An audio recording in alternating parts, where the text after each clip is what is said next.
Good morning guys! Another day, another tutorial. So for today's video nga guys ay tuturuan ko naman kayo kung paano nga tayo gumagawa ng AI prompt gamit ang ChatGPT. So i-download nyo lang yung ChatGPT sa Play Store nyo guys, or kung meron naman na kayo, pwede nyo nang i-open yan.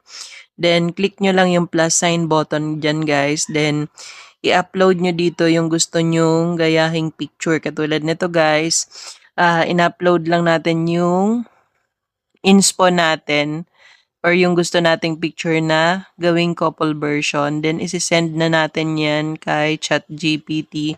Papagawa natin yan ng prompt guys.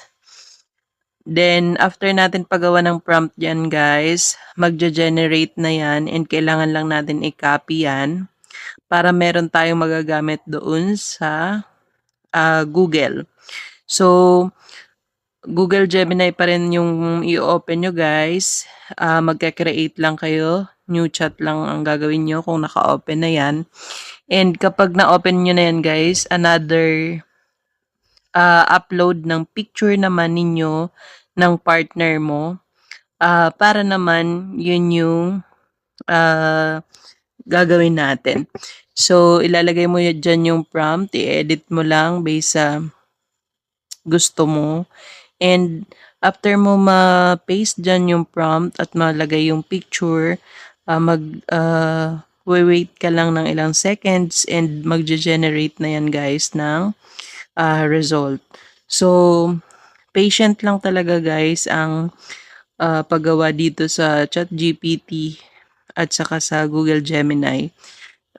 Especially guys kung may mga gusto kayong gawan ng AI prompt para hindi naman puro copy-paste ang gagawin nyo kung gusto nyong sa inyo mismo manggagaling yung prompt. Pero syempre, pinagawa pa rin natin kay ChatGPT.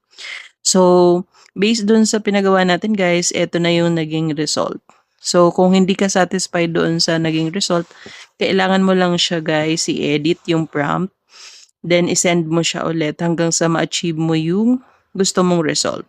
So, yun lang guys. Sana may natutunan kayo. And don't forget to like and share this video guys.